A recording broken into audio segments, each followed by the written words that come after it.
अखण्डमण्डलाकारम्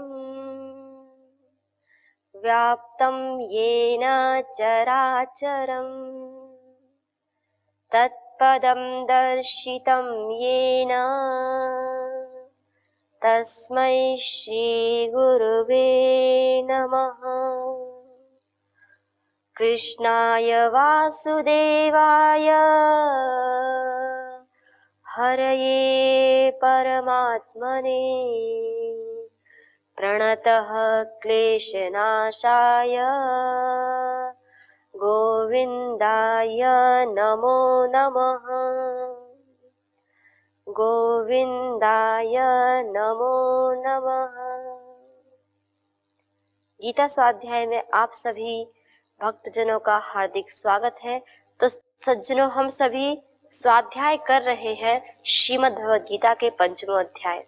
गत एपिसोड में हमने प्रारंभ किया था इस अध्याय का, और इस अध्याय का हमने देखा शीर्षक क्या है, क्या नाम है इस अध्याय का। इस अध्याय का नाम है कर्म संन्यास योग। तो गत एपिसोड में हम सभी ने विचार किया था, यह एक स्वाध्याय किया था कि इसमें 3 शब्द हैं, कर्म, संन्यास और योग। कर्म को मनुष्य भली भांति जानता है कि कर्म का क्या अर्थ है, लेकिन कर्म को करना कैसे है, क्या विधि है, किस भाव से करना है, वो तो योगेश्वर बताएंगे आगे चल के। लेकिन कर्म की परिभाषा प्रत्येक मनुष्य जानता है। ऐसे ही योग को भी प्रत्येक मनुष्य जानता है, लेकिन अब जो मनुष्य को संदेह है वह है संन्यास को लेकर। कर्म संन्यास योग इस अध्याय का नाम है। हमारी अलग अलग धारणाएं इस शब्द को लेकर होती हैं कि इस शब्द का अर्थ क्या, हम अलग अलग तरीके से इस शब्द का अर्थ निकालते हैं। लेकिन एक उचित अर्थ क्या हो सकता है इस संन्यास पद का, तो उसी को योगेश्वर जी ने हम सभी को अपनी अनंत कृपा करते हुए बताया। और जैसा कि हमने देखा, इस अध्याय का प्रारंभ हुआ था जब अर्जुन ने 4थे अध्याय में बताई हुई योगेश्वर जी की बातों को पूर्णतः समझा नहीं, या तो कहे समझा, लेकिन जैसा उनका माइंड सेट था, जैसे उसके मस्तिष्क में विचार थे, उसके अनुसार ही समझा और सोचा शायद योगेश्वर उनकी ही जैसा उनका मन है कि इस युद्ध रूपी कर्म को छोड़कर अभी वह भिक्षाटन करे। तो ऐसा कुछ उसके अपने मन में समझ लिया, क्योंकि देखो होता क्या है, प्रायः वक्ता के अभिप्राय को श्रोता कभी कभी अपनी जो उसकी खुद की मन गठित जो उसकी धारणा होती है उसके अनुसार समझ लेता है। तो ऐसा ही कुछ यहाँ होता है, और यहाँ भी अर्जुन ने कुछ ऐसा ही समझा और प्रश्न किया। हमने उसको उत्तर देखा। क्या प्रश्न किया था कि संन्यासं कर्मणां कृष्ण पुनर्योगं च संशसि यच्छ्रेय एतयोरेकं तन्मे ब्रूहि सुनिश्चितम्। कहा कि हे योगेश्वर, मैं आपके शरणागत हूँ, कृपया कर। क्योंकि अर्जुन ने समझ तो लिया कि शायद योगेश्वर ने जो 4थे अध्याय में कहा उनके मन के अनुकूल ही कहा, लेकिन फिर भी क्योंकि पूर्णतया वह आश्रित है, पूर्णतया शरणागत है योगेश्वर के, तो इसलिए अपनी बात को, अपने फैसले को बता नहीं दिया, बल्कि बड़े ही विनम्र भाव से पूर्ण शरणागत होकर योगेश्वर जी से प्रश्न किया, हे योगेश्वर, ये संन्यास, और कभी आप तो बोलते हो कि कर्म करो मेरे को, कभी बोलते हैं कर्म संन्यास की, निष्काम कर्म की, कभी कर्म संन्यास की प्रशंसा कर रहे। मैं तो बड़ा उलझन में आ गया हूँ कि मैं में से किसको, मेरे लिए क्या उपयुक्त है, किसको मैं सिलेक्ट करूँ, किसको मैं अपना निश्चय कर उस पथ पर आगे बढ़ूं। ऐसा प्रश्न किया। योगेश्वर ने बड़े ही उदारता पूर्वक अर्जुन को उसका प्रश्न का उत्तर दिया। तो कहा, संन्यासः कर्म योगश्च निःश्रेयसकरावुभौ तयोस्तु कर्म संन्यासात् कर्म योगो विशिष्यते। इस श्लोक पर गत एपिसोड में हमने स्वाध्याय किया। तो योगेश्वर ने कहा कि हे अर्जुन, दोनों ही पथ, कर्म संन्यास और निष्काम कर्म योग, या जिसको हम कहें कर्म योग, ये दोनों ही पथ मनुष्य को मुक्ति दिलाने वाले हैं, उसको बंधन से मुक्त करने वाले हैं। दोनों ही मनुष्य को परम शांति दिलाने वाले हैं। लेकिन अगर आपने पूछा है कि आपके लिए कौन सा श्रेष्ठकर है, तो योगेश्वर जी ने कहा आपके लिए श्रेष्ठकर तो है क्या? कर्मयोग, निष्काम कर्मयोग। तो अर्जुन को उसका प्रश्न मिला। अब अर्जुन कोई दूसरा प्रश्न ना करे, अब योगेश्वर अब परिभाषा बताने लगते हैं कि कैसे एक साधक निष्काम कर्म करते करते उस परम स्थिति को प्राप्त कर सकता है और संन्यास का वास्तव में अर्थ क्या है। क्योंकि अर्जुन संन्यास के इस अर्थ को समझ नहीं रहा था, इसलिए योगेश्वर जी अब अर्जुन को उस संन्यास पद का अर्थ समझा रहे हैं। तो कहा था, जेय स नित्य संन्यासी यो न द्वेष्टि न कांक्षति निर्द्वंद्वो हि महाबाहो सुखम बंधात् प्रमुच्यते। अर्जुन को कह दिया कि तुम्हारे लिए तो निष्काम कर्म योग ही श्रेष्ठकर है। अब एक प्रश्न ये आता है कि अर्जुन को योगेश्वर जी ने निष्काम कर्म योग करने के लिए कहा, अर्थात कर्म संन्यास नहीं कहा कि सब कुछ छोड़ के भिक्षाटन करने के लिए नहीं कहा। क्योंकि देखो, जिस समय ये बात है, जिस समय ये हमें अनमोल, ये बहुमूल्य जो ग्रंथ मिला, उस समय कलयुग आने वाला था और योगेश्वर जानते थे कि इस कलयुग में कैसे प्राणी होने वाले हैं। जैसे कि हम सभी हैं, इस संसार में दो प्रकार के प्राणी होते हैं। कौन दो प्रकार के प्राणी? एक तो वो जो अंतर्मुख है और एक वो है जो बहिर्मुख है। और हम देखें संसार में अंतर्मुखी व्यक्ति, महापुरुष कुछ ही मिलते हैं। हम जैसे मनुष्य तो बहिर्मुख है, हमको तो संसार में जो बहिर्घट रहा वही दिखाई देता है, इसके भी ऊपर, इसके भी परे कुछ है वो दिखाई नहीं देता है। तो योगेश्वर जानते थे कि आगे चल के मनुष्य बहिर्मुख होगा, तो ऐसे बहिर् मनुष्य के लिए, उसके कल्याण के लिए, उद्धार के लिए कौन होगा? तो बताया कि उसके लिए निष्काम कर्म योगी होगा, जो उसे परम पदवी दिला सकता है।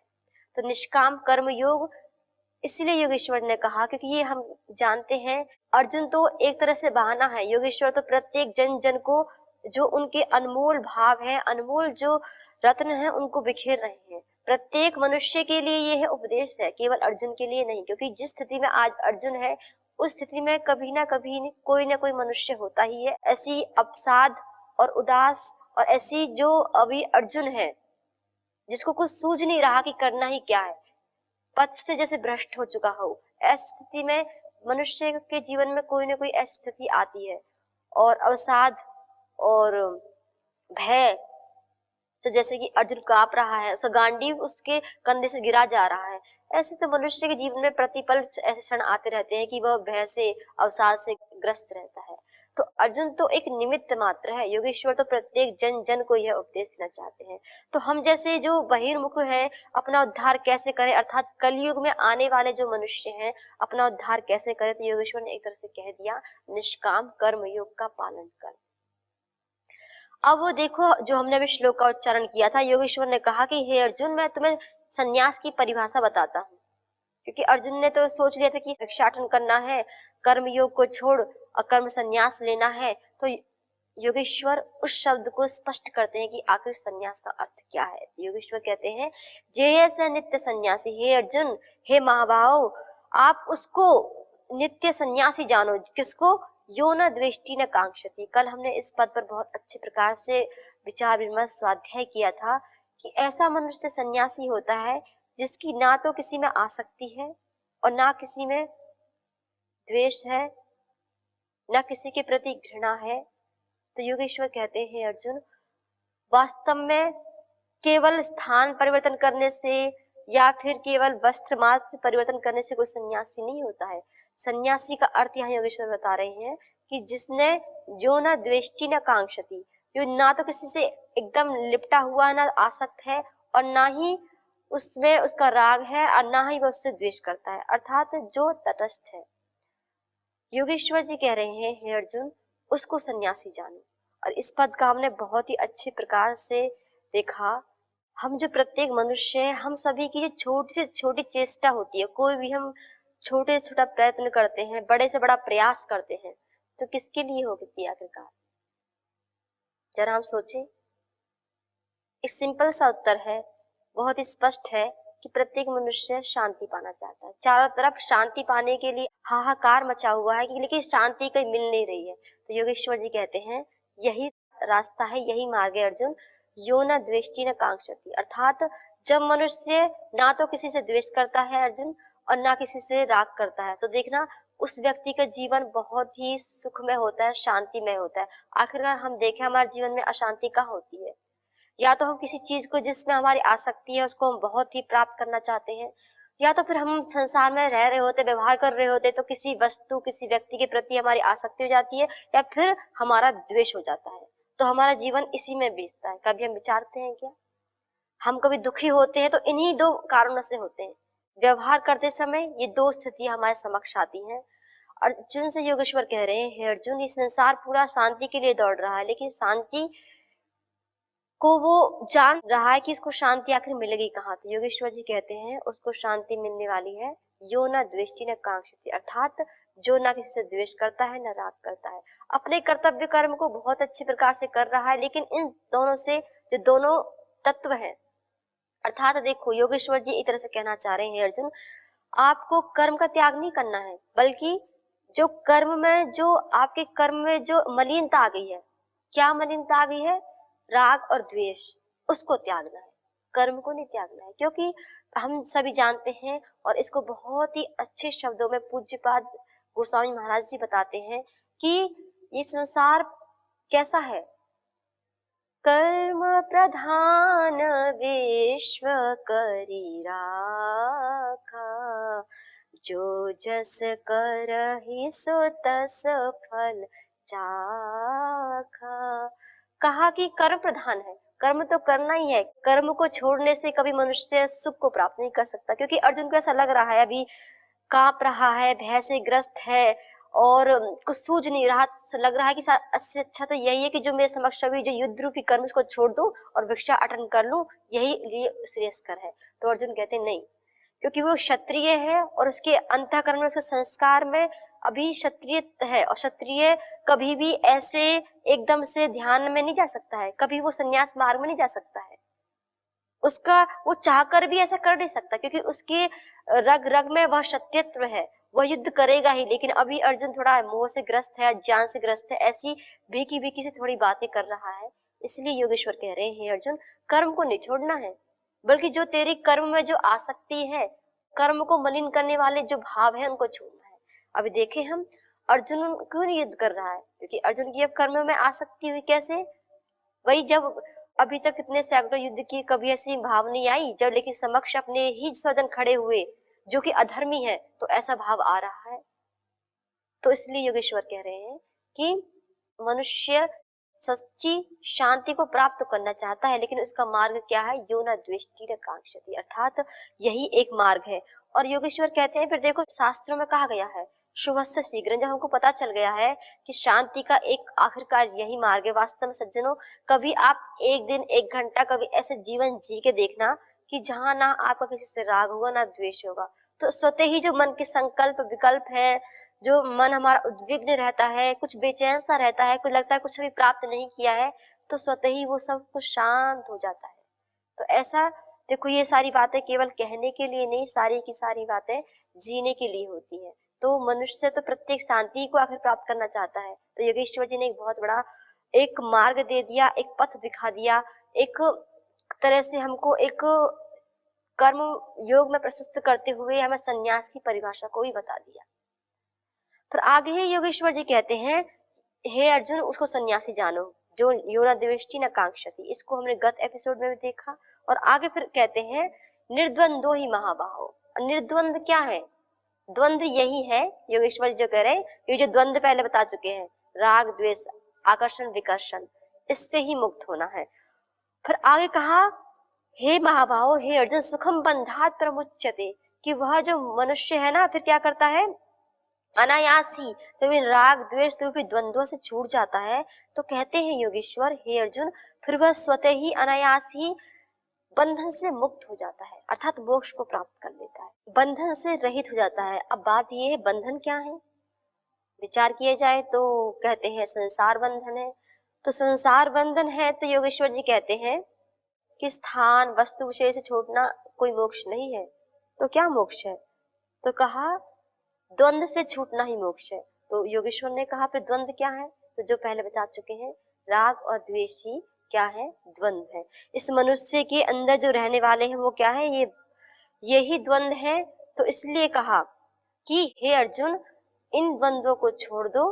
तो फिर जो द्वंद्वों को छोड़ देता है, कौन से द्वंद्व? जो कर्म में मलिनता लाने वाले हैं। तो देखना फिर मनुष्य स्वतः ही धीरे धीरे कर वह जो निष्काम कर्म योग करते करते जो कर्म संन्यास की स्थिति को प्राप्त कर लेता है।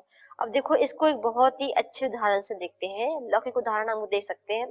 कैसे एक मनुष्य निष्काम कर्म करते करते फिर उसकी एक अवस्था ऐसी आ जाती है कि वह स्वतः ही उसको जो कर्म संन्यास की स्थिति प्राप्त हो जाती है। जैसे कि मानो कि एक बच्चा है, एक बच्चे के शर्ट पे कुछ गंदगी लगी, तो माँ ने कहा कि जाओ बेटा इस गंदगी को साबुन से छुटा के आओ। तो बच्चे ने पूछा क्या माँ साबुन से गंदगी छूट जाती है? तो माँ बोलेगी हाँ। तो बच्चे ने क्या किया? साबुन लगा के लेके आया। माँ ने देखा है क्या किया? साबुन से नहीं छूटेगी, इसको छुटाने के लिए भी कुछ करना पड़ेगा। तो फिर क्यों माँ, आपने तो कहा था कि साबुन से छूट जाती है। तो माँ ने कहा नहीं, साबुन से छूटता है, लेकिन जिससे छूटता है उससे छुटाने के लिए भी पानी से धोना पड़ेगा, तब आपका मैल साफ होगा। तो ऐसे ही योगेश्वर जी कुछ इस तरह से कह रहे हैं कि देखो हम सभी अभी कैसे हैं? सकाम कर्मी हैं। अर्थात सकाम का अर्थ हम स्पष्ट कर दें कि जो मनुष्य केवल अपने लिए ही करता है, कि केवल अपने लिए ही करता है, अपने परिवार के लिए ही करता है, या फिर अपने घर के लिए करता है, और इसमें बहुत जो अनन्य कामनाएं होती हैं, तो योगेश्वर जी कहते हैं वह होता है सकाम कर्म। लेकिन जब व्यक्ति इससे ऊपर उठकर कर्तव्य कर्म को तो निर्वाह कर रहा होता है अर्जुन, लेकिन वह जब परमेश्वर के लिए करने लग जाता है, उसकी भक्ति के लिए, उसकी आराधना के लिए करने लग जाता है, कर्म तो वही होते हैं अर्जुन, लेकिन उसका भाव चेंज हो जाता है। भाव परिवर्तन होते ही आपका जो सकाम कर्म है वो निष्काम कर्म में परिवर्तित हो जाता है। और देखिए सज्जनों, जैसे ही यह स्थिति आती है तो देखो उस समय आप नहीं कर रहे होते हैं कर्म, क्योंकि देखो हम कभी कभी देखते हैं इस संसार में बहुत बड़े बड़े महापुरुष सिद्धि योगी होते हैं, बड़े बड़े योगी होते हैं, लेकिन वो भी हम देखते हैं कि वो भी संसार के मतलब है सन्यासी हैं, लेकिन बड़े बड़े पदवियों पे हैं, लेकिन देखते हैं संसार के कल्याण के लिए बड़े बड़े कार्य कर रहे हैं। क्यों? भाई उनको पता है उनके पास ईश्वर प्रदत्त जो भी सामर्थ्य है उसको अपनी साधना में तो लगाना ही है, बल्कि साथ साथ अन्यों का उपकार भी करना है।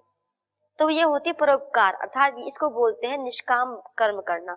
अब वो जो महापुरुष सज्जन होते हैं वो निष्काम कर्म करते हैं, उनके पीछे उनकी अपने लिए कोई पूर्ति नहीं होती है, बल्कि संसार को कितना से कितना वो दिव्य पथ दिखा सके, दिव्य से दिव्य उनको मार्ग दिखा सके, किस प्रकार से उन्हें दिव्य जीवन जीना सिखा सके, इसके लिए उनकी सारा प्रयास प्रयत्न होता है।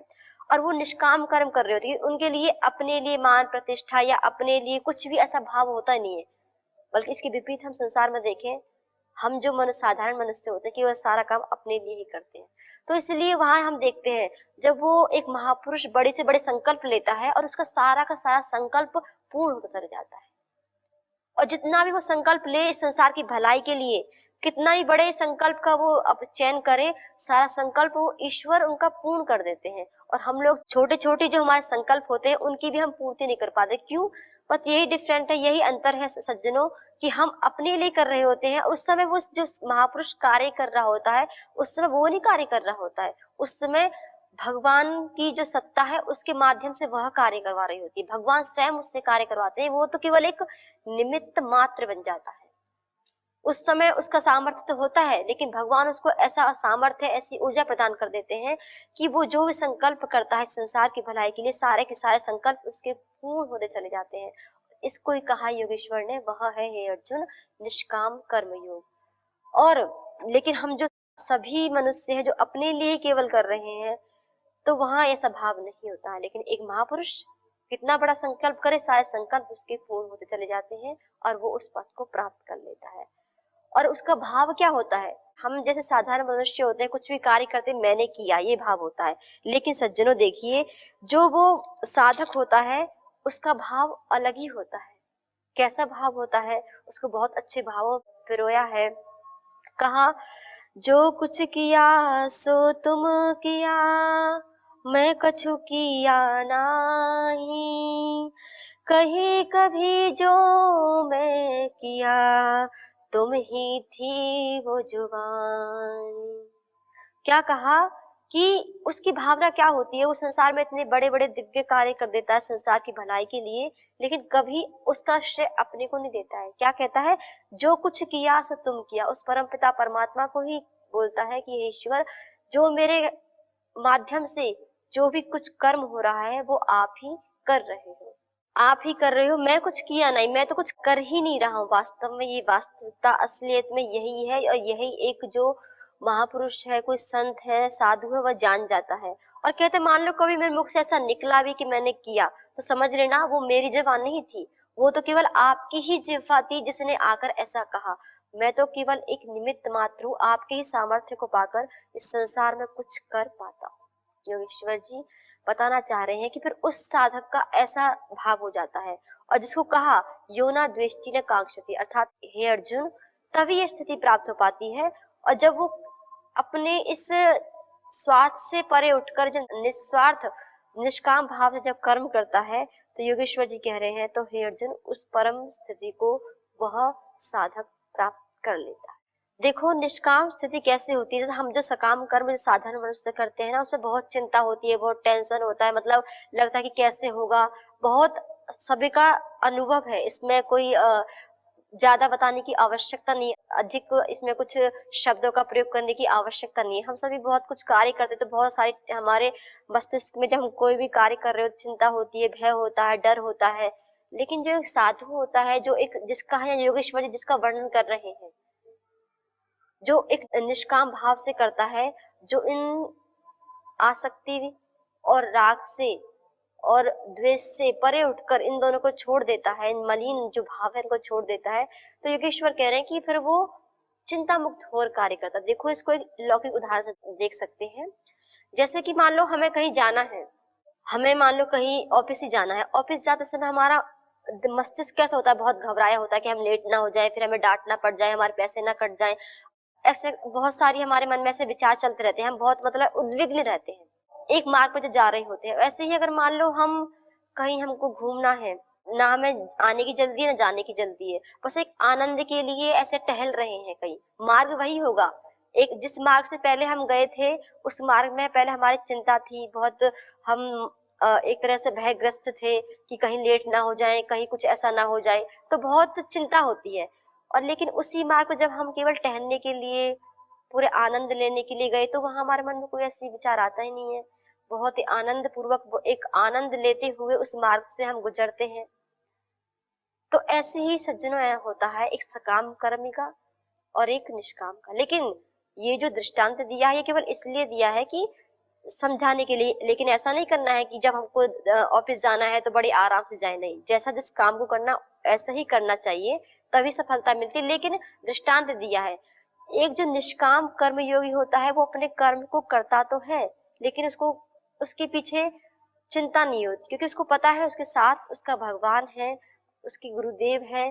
तो वो सब चिंता मुक्त हो केवल अपने जो उसका कर्म है उस पर फोकस करता है, उसका फल क्या होगा, फिर आगे क्या भविष्य में होने वाला है, इसकी चिंता नहीं करता। उसको ये पता है बस ये भगवान ने मुझे प्रेरणा दी है, मुझे केवल इसी कर्म को करना है, और कैसे करना है, भगवत अर्पित बुद्धि से करना है।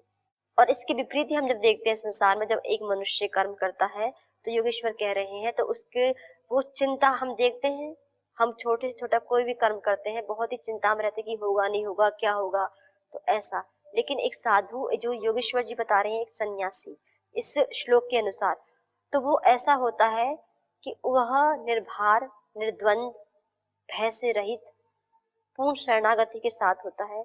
लेकिन जो सकाम कर्म करने वाला होता है उस वह चिंता से ग्रस्त, डरा हुआ सा होता है, बहुत ही पल पल चिंता सताती है कि क्या होगा। तो सज्जनों आइए, जो योगेश्वर जी ने हम सबको बताया कि एक सन्यास की क्या परिभाषा है, यो न द्वेष्टि न कांक्षति, जो ना जिसका किसी में राग है, न द्वेष है, अर्थात न किसी में आकर्षण है, न विकर्षण है, इनसे मुक्त है। और योगेश्वर जी ने कहा वही परम शांति को प्राप्त करता है जिसके अंदर न राग है न द्वेष है।